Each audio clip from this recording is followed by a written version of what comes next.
following is a fan-made review show. These are not official reviews, nor commissioned, nor monetized videos. All works featured on this channel are properties of their respective owners. Please support the official releases.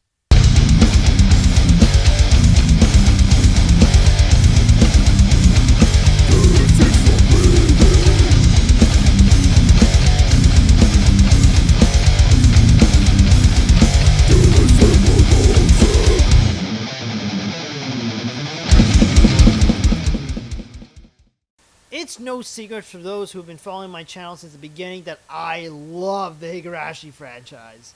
I love this show, and believe me, I want to sing its praises, but for a long time now, I've been having trouble processing how I feel about Kaku. Don't get me wrong, I want to like this OVA, but it left me with a feeling of emptiness that I haven't felt before from any entry in this series thus far.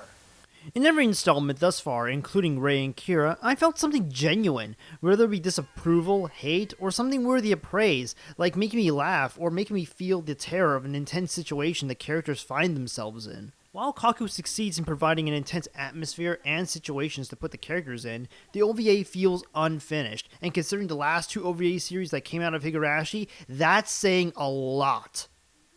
Now would probably be the best time for me to say that if you expect me to break down the OVA piece by piece, scene by scene, I won't be conducting the review as such.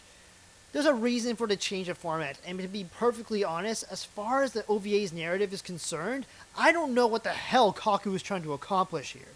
Having said that, I watched this OVA more than 6 times over the course of writing a full script and got nowhere with it. So I tried to find something to make this OVA make sense.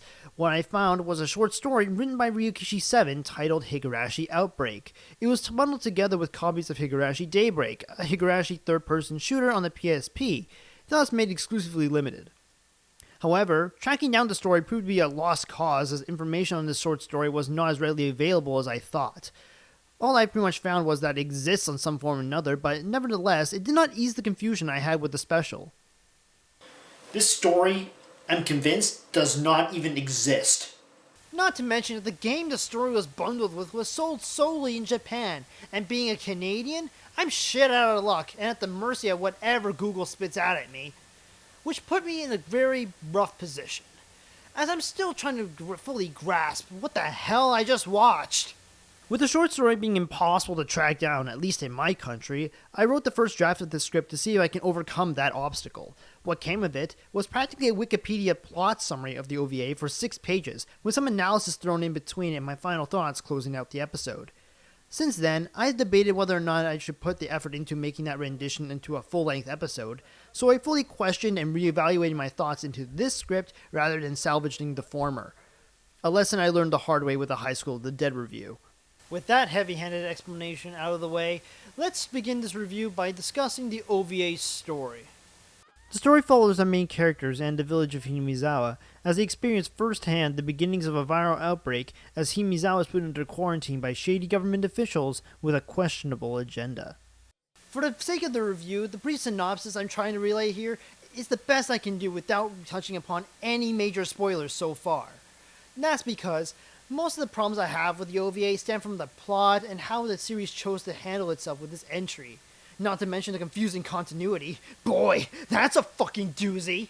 One of my initial questions when I first started the script was, where does this fit in the Higurashi universe? I was given reason to believe that it was an alternate timeline due to the lack of any canon or continuity, which I'm okay with, as long as they mix it up a notch.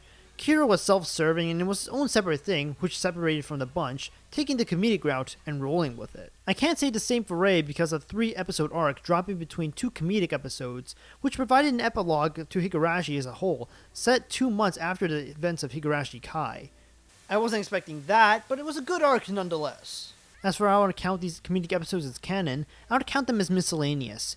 They don't fit anywhere in the main story as they can be thrown in anywhere after Higurashi Kai with no lingering continuity, and they still end up making sense. After all, they spent the better part of 2 seasons dying. They need some R&R. Which brings me to Kaku, the OVA that straight out of the gate was exactly what the fans wanted. They didn't want the fan service, they wanted it back into the action, the dark, the gritty, back to its horror roots. And that's exactly what we got. But unfortunately, despite the showrunner's best intentions, this OVA falls short in its return to the horror genre. Not because it doesn't follow any continuity within the show or my headcanons, but because the story wasn't one worth telling. Despite being made almost as a direct response to Kira and being based on a short story that only the hardcore Higurashi fan would know about, the OVA was plagued by several untold setbacks. After announcing the OVA's existence and announcing that Higurashi studio veteran Studio Dean would be in charge of the production, any news regarding Kaku was very secretive. Apart from the initial announcement, any or all news leading up to the first two trailers were non-existent. Fans were left in the dark for more than 2 years. So when the OVA finally made its way to the public after 2 years of silence and secrecy, to say this OVA was a disappointment was an understatement. Having said that, now would be the best time to talk about the OVA and its problems. For starters, the entire story is purely expository. Now that sounds like a gross overstatement, right? I wish I was joking. The better half of this OVA was just exposition after exposition, plot point after plot point. It outgrew what would be monotonous and made it an outright annoyance. Made worse was how they chose to deliver said exposition. The exposition was delivered by Mion, one of our main characters, and it pains me to see how this character is set back into the sidelines, and yet simultaneously learning and finding new information off screen. This not only limits the character to drive the plot forward, but also limits us, the audience, to experience less of the supposed chaos brewing within the town as the virus spreads ever so slowly. Speaking of slow, the OVA's pacing is totally out of whack. On top of all the expositional scenes with Mion slowing things down enough, the show desperately tries to set the foundation in time for the violence. Scenes that don't follow the main cast are either too short or too long, and it's not even balanced. It disrupts the flow of any suspense or terror they're building towards. Another key issue I have with the OVA is how little we see of the actual characters. Considering this is Higurashi, you could think that'd be the hardest thing to fuck up, but you'd be wrong. Characters remain off-screen until the second half, and until then, we see so little of them. Some characters like Sadako and Rika aren't even a factor until very late in the game, and it pales in comparison to what these characters have managed to accomplish in past seasons. Part of what made Higurashi work in the first place was the characters' charm and chemistry they had with one another. Everyone had an importance to the story at hand, and it worked to the benefit of the narrative since we understood how these characters felt about each other, so we can empathize with them when one of them dies or is put into great danger. Having parts of the group almost written out completely is a drastic change in this format, and one that hinders the dynamic that has kept this series going since the beginning, and one that fails to keep this Outbreak story afloat. The Outbreak story, in the grand scheme of Higurashi, is actually quite simple when you get down to it. In a series where alternate universes and timelines are at play here, that's really saying something. But to be fair, at first glance Higurashi may seem overly complex, but once you put all the pieces together, it fits together perfectly. That works. Taking something overly complex and presenting it in a very simple manner. What doesn't is taking something simple and overcomplicating it. Throughout Kaku, the virus and the effects it has on the townspeople are discussed at great length, but it comes off as convoluting, and trying to make sense of any of it can only be described in 2 words. The fuck? Towards the end of the OVA, we're given a scene where politicians are discussing the creation of the virus and what it was used for. There are several things wrong with this. For one, the acknowledgement of the specific virus and what they plan to do with it is fucking stupid. But before that, I have to explain what this virus does, because at the end of the day, this is the crux that's holding this whole Outbreak story together, and it is entirely implausible. The virus, or parasite as they often refer to, actively directs the infected hosts to organize religion.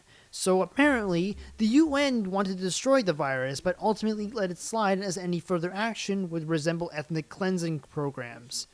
As a result, the research was destroyed and strictly forbidden to the public, leaving every country to continue the research on the virus in secret. They then explained that the virus currently affecting the world was developed by Japan, designed to produce aggression and paranoia within the infected. With this information, a shady organization takes the stage and expresses great interest in harnessing the virus as a biological weapon, which, as a result, caused the outbreak currently taking place, with the organization using the situation to compile data.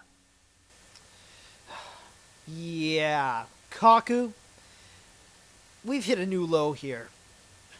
Because none of that shit makes any sense. Like, at all. 1. If such a contagion were allowed to exist, why the fuck would the rest of the world be developing it for a biological weapon? If it's deemed illegal, all the research was destroyed, yet everything seems just to fall into place for all the other countries, and now they have an individual strain of this contagion, whatever it is, virus, parasite, whatever the fuck they want to call it. They're essentially dooming the world. They're fucking over their own country. As evidenced by Japan. Higurashi is fucked.